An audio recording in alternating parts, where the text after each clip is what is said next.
Vale, boas tardes. Non sei se me estades a escoitar, que creo que sí.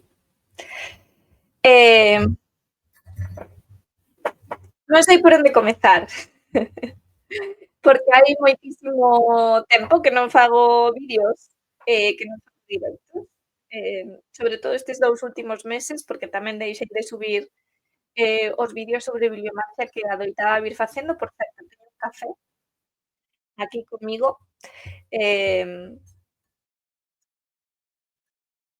e tiña moi claro o que quería dicir e contar ata antes de comezar este directo, a verdade.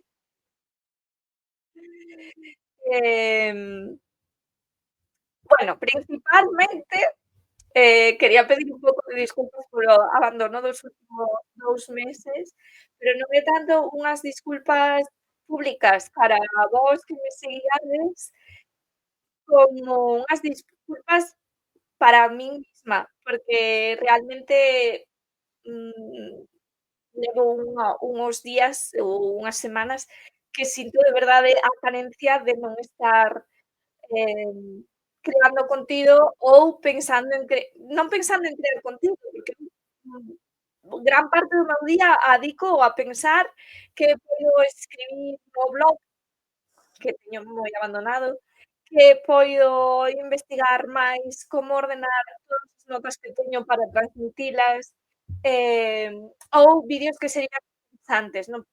Tamén tamén consumes redes, ves a outras persoas que expoñen cousas e non estás moi de acordo, e esa idea de facer un vídeo contando a túa maneira, pero a vida adulta atropélanos, porque, hai creadores de contido que están pagados para incluso andarse paseando por aí, por todos os festivais de Galicia, e hai outras creadoras de contido que, nin un incidente like temos, nin nos regalan iso. Entón, estes 2 últimos meses pasáronme tantas cousas que sinto como se fora todo un ano. E non é que me pasaran cousas, moitas cousas, quer dicir, son estas pequenas cotidianidades que cando lles dá por mesturar, todas xuntas e ademais con certo cambio de ritmo de vida debido a un ingreso dun familiar, que non vou a entrar en detalles, non é nada grave, de feito é algo por un motivo, bastante feliz, entre comillas, unha operación que estábamos a agardar, pero iso fai que cambie o ritmo de todo e que, de certa maneira, con as cousas que pasaron, sintas como certo estado de transicionar un duelo e non te sintes que sexa adecuado facer vídeos e tampouco sintes que sexa adecuado, pois, por exemplo, houbo un momento en setembro no que eu tiña o vídeo da bibliomancia dese mes grabado e non sentín adecuado subilo porque, bueno, pois aquí houbo un incendio, houbo unha veciña desaloxada, e non me parecía oportuno o que eu dicía no vídeo ou que con aquilo que estaba a pasar, non? Non quería falar disto en profundidade porque, eh, porque vai parecer, superficial en moitas maneiras, da maneira en que o podo ou en que o poida expresar, non? Entón, non quero nin sequera intentalo. Non quero nin sequera intentalo. Entonces, hai moitos vídeos que teño ganas de facer, moitas cousas que teño ganas de contar e, por suposto, pois non só nestes últimos 2 meses, senón este ano, que agora xa vin que comeza a haber persoas que empezan a facer as típicas reflexións de fin de ano e aínda estamos en novembro, sabes, que temos que transitar novembro, temos que transitar parte de decembro antes sequera de comezar a pensar en 2026, pero hai persoas, sobre todo os que están máis dedicados á astroloxía, que, coñecendo un pouco a posición dos astros agora, din que podería ser como un previo do que se nos ven en 2026, entonces comezan a flotar por aí un mogollón de vídeos e de contidos sobre que será o próximo ano, incluso persoas ensinándoche xa, as súas novas axendas Hobonichi, do ano que ven. Entonces, non sei, unha como que queda influenciada por este aroma de temos ganas de cambiar de ano, a pesar de que aínda queda un mes e medio ou case 2 meses para iso, vou tomar un grolo de café, que non sei, é moita presión. Pero bueno, sí que é verdade que tamén notaríades un cambio de ritmo dende marzo nas miñas publicacións. Repito, non estou tanto xustificándome para vós, como xustificándome a min mesma e facendo unha reflexión de todas as cousas que pasaron e con respecto á actividade que eu levaba antes deste cambio drástico. O cambio drástico é que comecei a traballar e iso queiras que non, deixa menos espacio na vida para dedicarte ás lecturas ás que te querías dedicar, a atención incluso, bueno, cambia, non? Ábrense outras portas, outros lugares que coñecer, outras actividades que coñecer, outras técnicas, que coñecer, outras un mundo diferente. Entón quedas aí como intentando equilibralo, e non é fácil. E sobre todo para unha persoa caótica como a min, eu son bastante caótica. Em, e por onde iba? Pois iba porque, creo que unha das grandes aprendizaxes, unha lección, unha labazada do do universo, do do que lle queirades chamar, é, o ser moi consciente de que hai cousas que non podo eliminar da miña vida. E unha das cousas que non podo eliminar da miña vida é o pensar continuamente en querer escribir sobre cousas ou comunicalas. O sea, podemos dar por feito de que iso é unha parte tan de min, tan de min, tan de min, eh, como a médula ósea case. Non quero exaxerar, pero claro, tampouco non vos veñades arriba que eu non estou dicindo aquí o que se eu sexa un genio da comunicación, nin moito menos, porque non o son, pero esa necesidade que nace interiormente e que todo o mundo temos unha, e que cando non a exploramos ou cando non lle damos a suficiente validez ou non lle damos o suficiente lugar no noso mundo, realmente comezamos a sentirnos mal. Que é o que me leva pasando moito tempo e me leva pasando estes meses exaxeradamente ata o momento de facer este directo. O sea, era algo que non podía pospoñer máis. Era moita pereza, era moito vertixe, e volveste preguntar preguntas todas as veces que vas a facer un vídeo, vas a escribir algo ou vas a facer un directo, que, por que, para que, con que motivo o fago? Bueno, pois a motivación. Se algunha vez o dubidei, porque probablemente porque dubidei, eh, moitas veces creo que este ano é o ano da certeza de que non teño que dubidar máis. Eh deixar de darlle tantas voltas, simplemente facelo. Xa me escoitastes moitas veces dicir isto, xa o sei. Parece como que sempre estivera metida nesta roda de hámster, en este bloqueo continuo de intento pero non dou, de intento pero non dou. Pero creo que hai unha diferencia abismal a intuílo e dubidar a ser plenamente consciente. Probablemente non estades a entender nada e probablemente eu tampouco e dentro do ano direi que tonterías dixen en semellante vídeo. Pero bueno. Vamos darlle outro gorolo, de café e perdóademe, hai algunhas interrupcións porque, eh, bueno, estou recibindo así mensaxes tal, teño as redes abertas.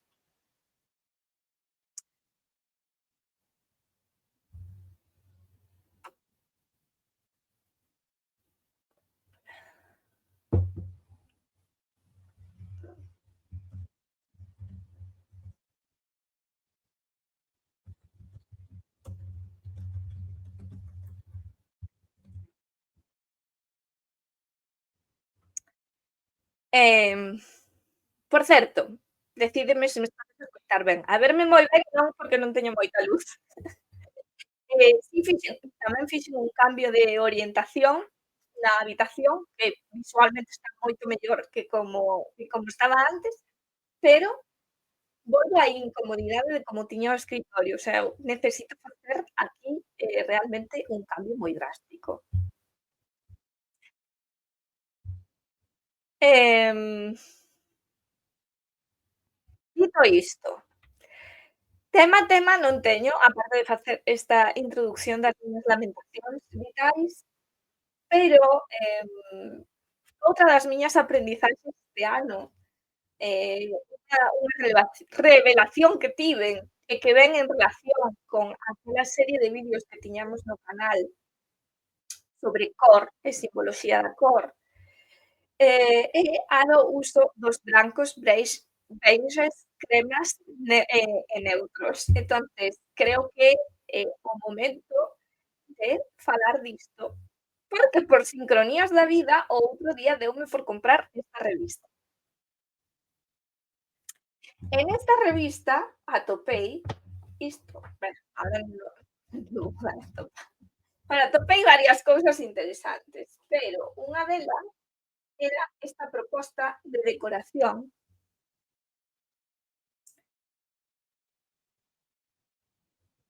de Nadal, e atopaina. Prométovos que o atopo e non será tarde. Ta ta ta ta ta tum.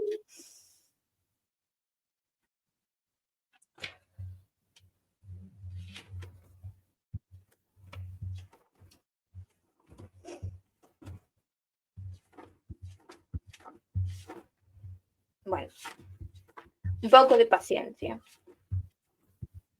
que isto son cousas do directo.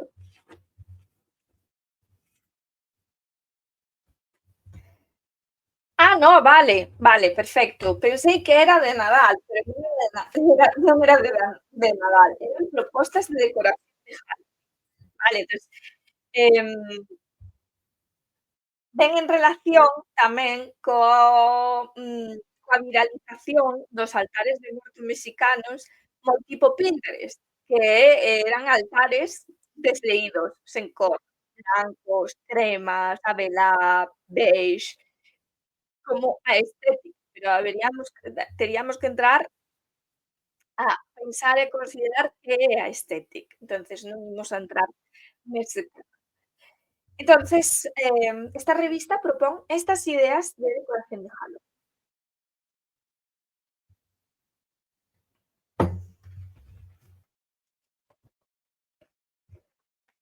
Poderiamos buscalo en internet tamén, vedes que todo branco, o sea, todo branco. Isto é como se me dis: "Imos a facer decoración do Mardi Gras toda branca". Non funciona, o Mardi Gras é, verde, violeta e branco, non? Bueno, pois eu diría que o Halloween tamén é violeta, ten cores outonais, non? As cores das cabazas, jolín, a spooky season. Eh, eu diría que o Halloween ten que ser, vibrante en canto a cor, eh con laranxas, amarelos, vale, marróns, violetas, negros, pero esta cousa así desleída e branca, por que? Por que un Halloween así?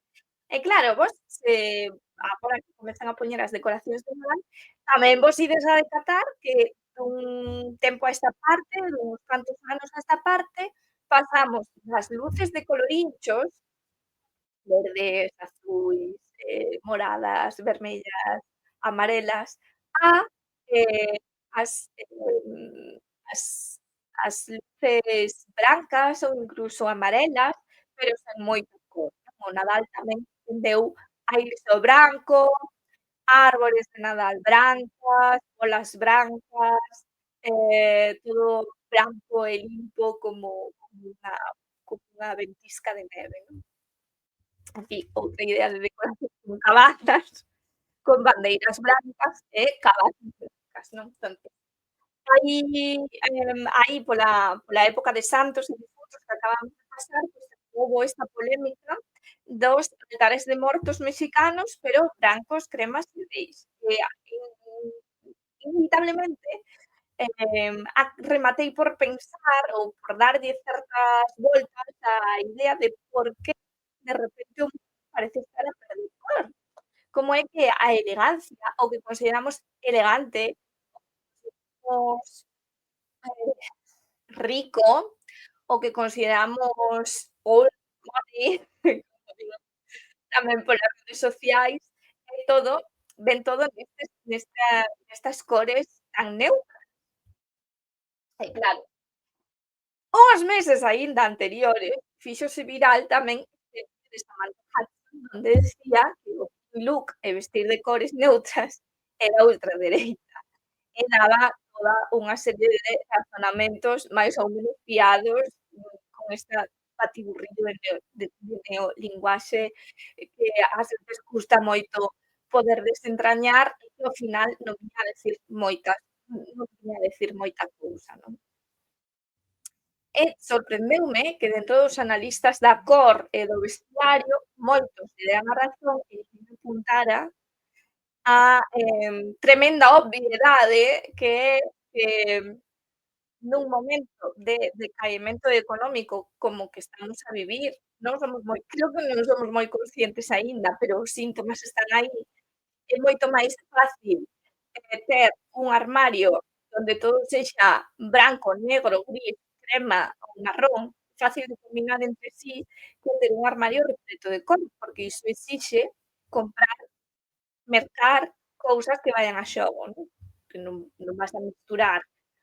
Poderías haber un vermello con un verde, pero igual non como que non é o teu estilo e tan chamativo, prefires, pois, un vermello negro, un vermello marrón, sabes? Entonces, paréceme mentira que ninguén se decate destas cousas e tamén parece mentira que ninguén se decate de que as casas que vemos nas revistas de decoración non son casas para habitar, son casas para ser vendidas. E aí está unha das principais ideas de por que o mundo está a perder cor, e é polo valor de venda e revenda. É moi difícil que ti unha casa, por exemplo, que tes pintada por dentro de cor fucsia moi chamativa ou de, cores neón, a intentes vender. Porque non se vai a ver facilmente personalizable, pero se ti metes como un estilo nórdico, donde todo é, liñas limpas, donde todo é branco, donde todo é crema, é moi fácil que as persoas que ven aí imaxinen o seu estilo decorativo aí colgado, porque realmente é algo tan neutro, tan neutro, tan neutro, que pode admitir de todo. Explícome. Tamén, por exemplo, esta idea de que, bueno, o minimalismo é un estilo que pode ser para xente moi, moi, moi rica, pero tamén pode ser un estilo moi sobrio para xente con menos poder económico, donde a súa casa se vai ver limpa, se vai ver recollida, se vai ver minimalista, pero en realidade o que é unha casa austera. Entonces, tampouco imos a disfrazar a austeridade de minimalismo super rich. Aí está como a idea, né, de que todo o mundo pode, encaixar. E xa vos digo, estas casas que vemos na decoración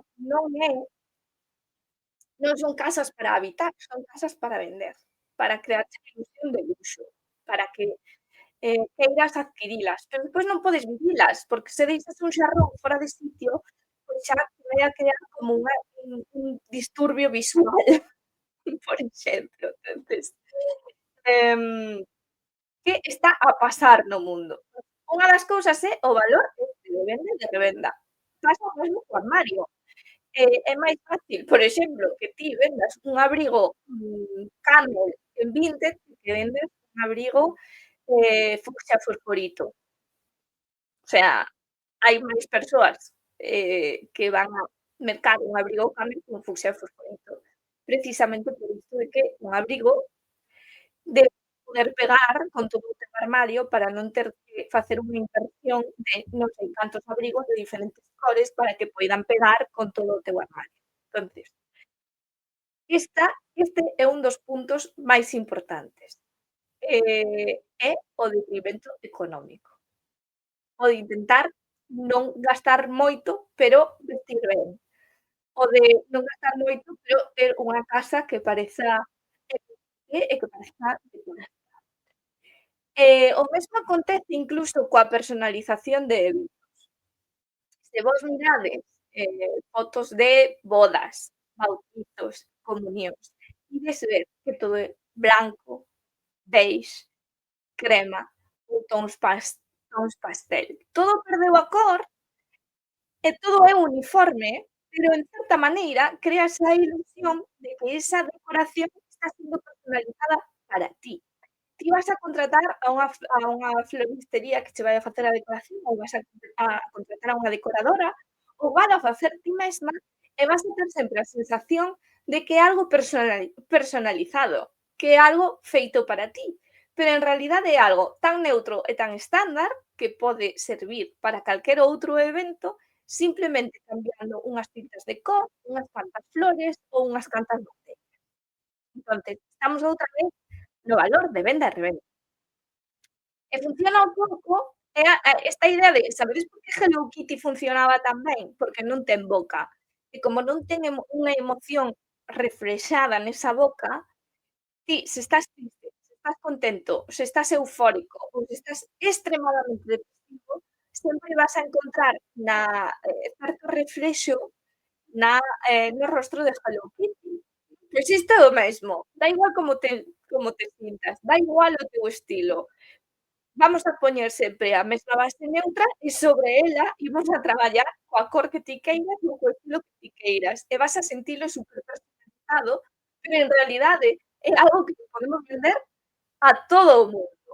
Entonces, non ten que ver este auxe do gris, do camel, do neutro, do beige, do branco, tanto en estilos decorativos como nos armarios, o sea, na moda preta pasé, como incluso no deseño de eventos, non ten que ver con o clean look, valores de ultradereita, valores de non sei que, non, é que estamos nun mundo deprimido, pero deprimido económicamente, que non nos podemos permitir ter un armario repleto de cor.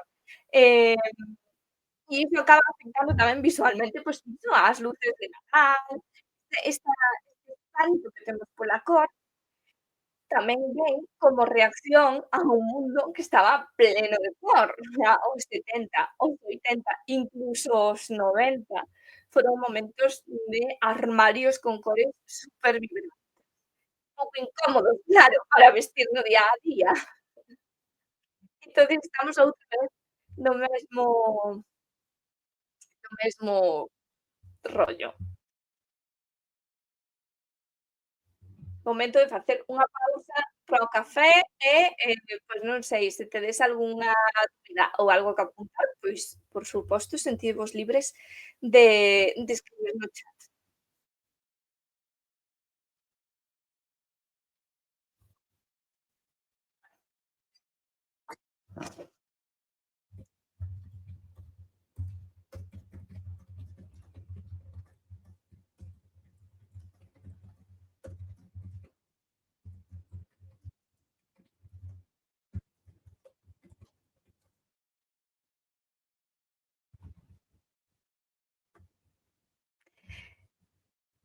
Bueno, non decides nada, pois eu sigo o meu rollo. Aunque o rollo creo que xa o acabei, máis ou menos, pero bueno.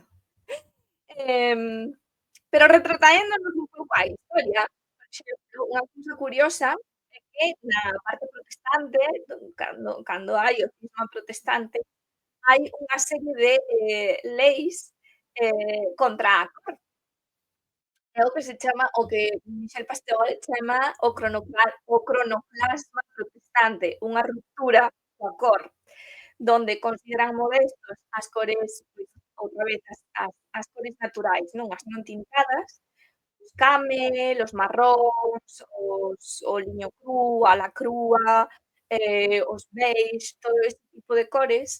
Primeiro, porque son máis modestas, porque xa sabemos que os tintes son caros, son banais, demostran poder e riqueza, iso non vai cos valores protestantes, pero ademais, por exemplo, teñen unha aversión completa ao vermello, porque o vermello é a cor, papal.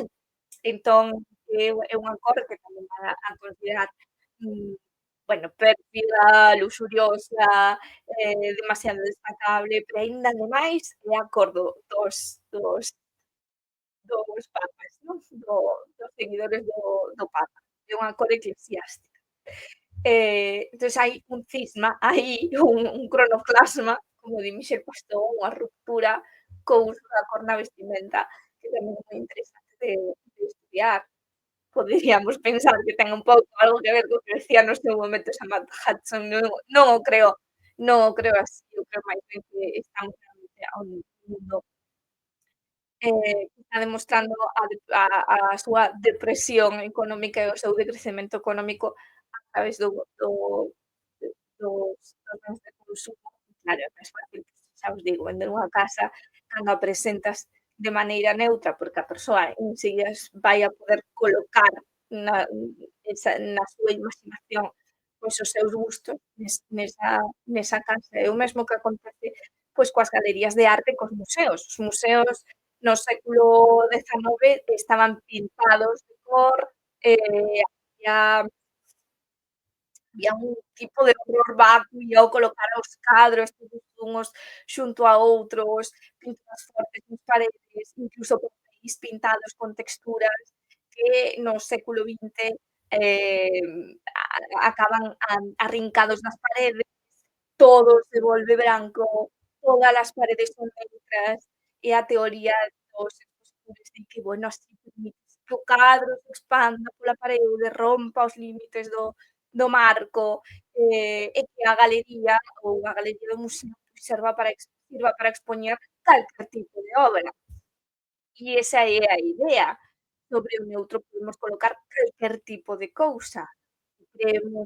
Creamos así a ilusión da individualidade, da unicidade, do que é único, pero en realidade a base é a mesma para todos, non? Entonces, esa é a idea, unha teoría moi interesante, e é moi interesante tamén observar, pois, como estamos a ver, pois iso, os altares de Morto que se volven blancos, como todo se volve así neutro, veis, incluso as películas perderon cor, nada que ver coas películas dos anos 70 e 80 vibrantes, onde había brillos, mesmo había aí un chío, non, que comparaba as imaxes da Odisea, non, da antiga versión da Odisea chea de brillos e de fantasías, a nova versión completamente, outonal, seria, sen brillo, e que nin sequera brillan os metais das das courazas, cando, por exemplo, sabemos, bueno, a descripción da couraza de Aquiles, non? Que era vibrante, bruñida, brillante, chea de vida, non? Entonces, é moi curioso como estamos a perder cor, brillo, como estamos a perder todas as ilusións, estámolo a manifestar e non somos conscientes, achacámolo a valores conservadores. Pois non, son valores ao mellor de supervivencia, máis que de conservación. Bueno, sí, de conservación, sí, de supervivencia. Son valores de supervivencia, non conservaduristas, senón de supervivencia.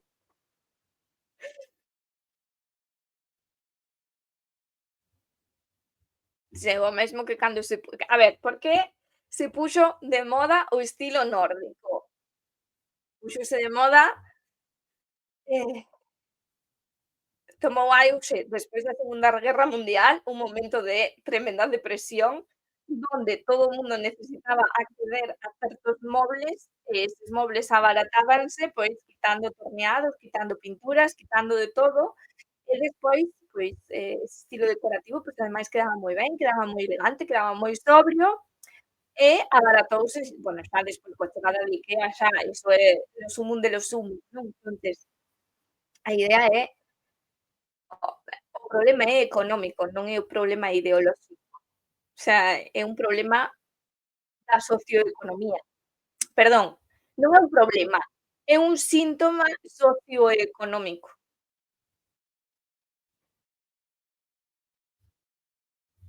Esa é a idea. Non sei que máis vos podería decir eu sobre isto. Acontece, non quería mencionala, pero haberá que mencionala, acontece un pouco o mesmo con Rosalía, toda de branco e luz. Tamén perdeu a corte emocional, ¿no? Todo parece pasado por lixivia, como se houbera que facer unha desinfección e limpieza mundial de non se sabe moi ben que. Eh, pois non sei, se queredes aportar algo, quedou moi feo isto da desinfección e limpeza mundial, pero é que é así, todo parece pasado por lixivia. Que está a acontecer? Que estamos a lixiviar? Que estamos a branquear? Claro, poderiámonos preguntar iso, que estamos a branquear? Que temos en contra da creemos que estivo enmascarando ata agora? Que pasou? Por que consideramos que as cousas con cor son e máis, hai como certa idea, como certo prexuízo de que as cousas con moita cor son máis de pobres, de menos cultos, sendo que houbo sociedades como a francesa barroca, plena de cor, plena de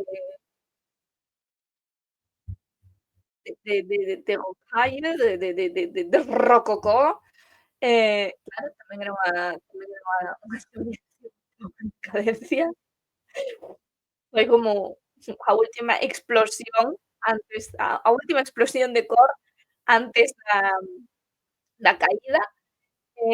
Nós non sei se vivimos esa explosión de cor, podríamos decir que foron os 80 e despois todo foi un camiño de lourado de todo, non o sei, podríamos teorizar iso.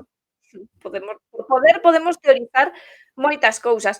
Obviamente, por exemplo, esta idea do culto, da elegancia, do sublimado, do divino, como algo branco e como algo limpio, pois, é algo que tamén creo que herdamos con moitísima forza do século XIX, do culto a porque é case un culto divino, ás sociedades grecolatinas, em, ao perderse esa falsa idea de que toda a arquitectura grega, todas esas esculturas gregas, todo ese sumum brillante da civilización oriental, esa cuna da civilización perdón, occidental, era algo branco, pulido, e sincero, que non había nada que enmascarar a cor, non é así. A Galicia estaba plenísima de cor, as estatuas estaban pintadas, eh, entonces, claro, somos herdeiros dun ideal de beleza, de beleza clásico, pero o ideal de beleza clásico que nos trouxo o neoclasicismo do século XIX, non o ideal de beleza clásico da antiga Grecia, porque, realmente, estaba chea de cor en moitos aspectos, non. Entonces, claro, aí tamén estamos a xogar un pouco coa psique colectiva, se me permitís, utilizar esta estas palabras, non? O da psique colectiva. Eh, de feito, estáome a acordar de chama hai unha película francesa,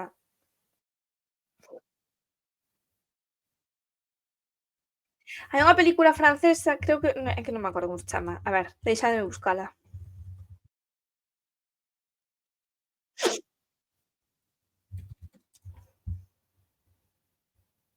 Bueno, hai unha peli francesa, na que existen como diferentes planetas donde viven os humanos, non? Son civilizacións avanzadas. Entonces, em nun deses planetas, pois deciden que hai moito tempo que non visitan a Terra e que van ir a botar un ollo, non. Entonces, hai un que di: "No, eu non quero ir porque é que son como monos, é insoportable, non son nada avanzados, chegaron ao noso nivel, eu non quero ir", e tal.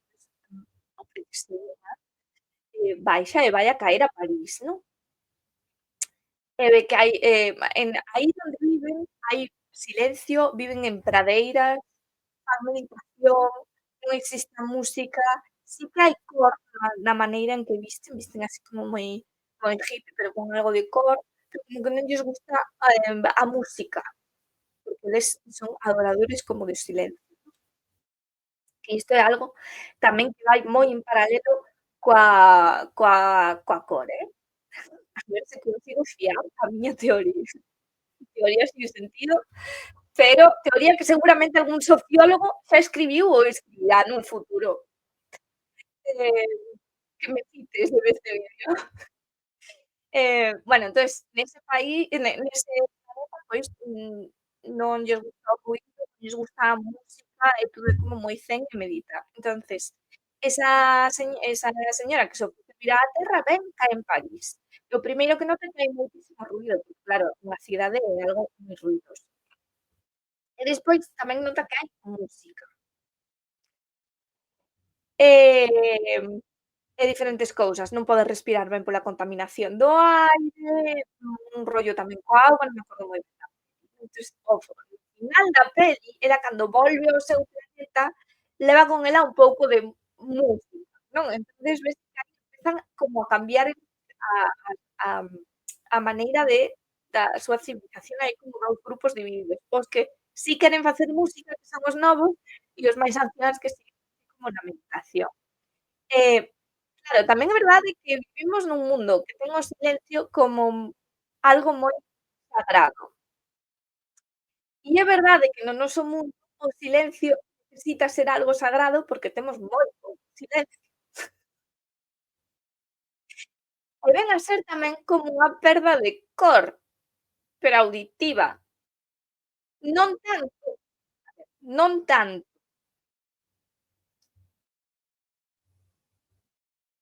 non tanto, porque tiñamos que facer do silencio algo como un momento sagrado e buscalo de verdade. Porque vivimos nun mundo moi ruidoso, senón máis ben porque quitaron de nós a posibilidade de facer música e incluso a posibilidade de facer danza, non? A nosa civilización occidental europea, galega presente, para ser concretos, porque senón ídesme vir a decir: "No, porque non sei onde, sei que" vale, estaba a falar de aquí. É que perdeuse ata aquelo de poder cantar espontaneamente, como se facía antes nas tabernas, non? Agora hai que programalo, hai que pedir permisos. O cantar espontaneamente como facían as persoas antes cando iban labrar a terra xa non acontece. que tampouco vamos lograr a terra, sabes? Non te vas a poñer a cantar na oficina. Sabes o que quero dicir? Pero a posibilidade de que unha de que todos cantemos extirpouse, porque como o vamos a facer mal, pois é mellor poñer a radio, e nós xa non cantamos. E como tampouco vamos a bailar ben, porque hai xente que baila mellor ca nós, ou ben vamos a clases para poder bailar ben cando vamos a unha verbena, ou mellor sustituímos a barra con cubata, que é máis elegante que poñerte a bailar un merengue sen saber, non? Entonces, eh, hai como unha extirpación a cor de nós pola cuestión socioeconómica e hai tamén como este extirparnos aquel, arranque de canto interior ou de danza, mm, porque queda reservado a quienes son, expertos, non? Incluso, bueno, aprender a tocar tamén, que non sei explicalo moi ben, a verdade, teño que darlle unha volta a esta teoría. E bueno, sen máis, levo aquí 40 minutos falando moi ben, non sei moi ben de que, eh, pero prestoume moitísimo. Moitas gracias por estar aquí e por aturarme. Moitas gracias se vides máis tarde este vídeo, facedes o esforzo de revelo. Intentarei estar un pouquiño máis polas redes, volver a facer as bibliomancias, porque xa sabedes que era un dos meus vídeos favoritos, que non requería moita preparación, pero sí que me requería certo estado de ánimo. E como xa vos expliquei, pois decidinme en facelas nestes últimos 2 meses, porque creo que tampouco iba a poder facer unha lectura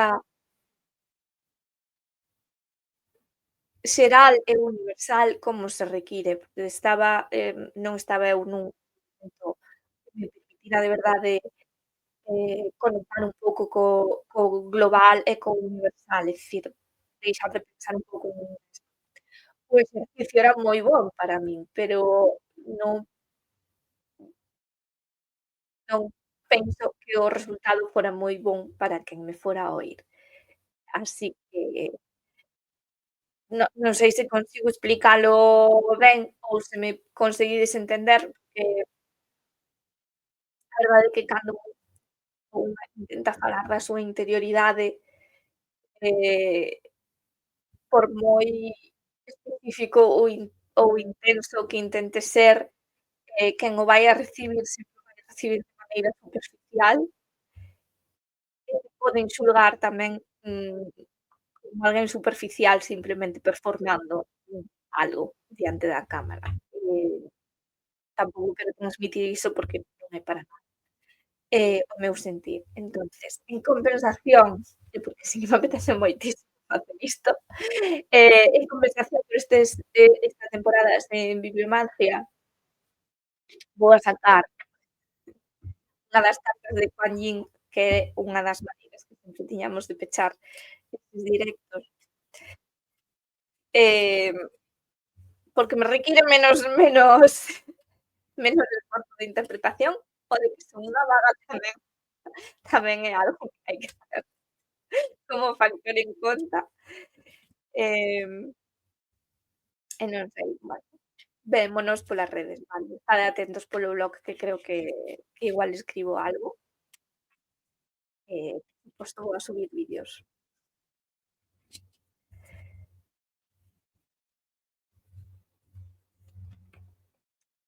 A carta que sae chamase Destino, di: "Coñezo o camiño que te satisfará por completo durante a túa viaxe, deixa que a miña prudente navegación te calme, tranquilice, ten fe, lograrás o que buscas". Moi axeitado, como se estiven a contar ao principio, creo. E bueno, volvo a repetir, sen máis, moitas gracias por estar aquí, se che gustou este vídeo, pasa pola miña canle, subscríbete, dalle like, faime propostas de vídeos, faime propostas do que queiras e eu intentarei cumplir, se non é agora inmediatamente, pois será ao longo do tempo que eu bote polas redes sociais.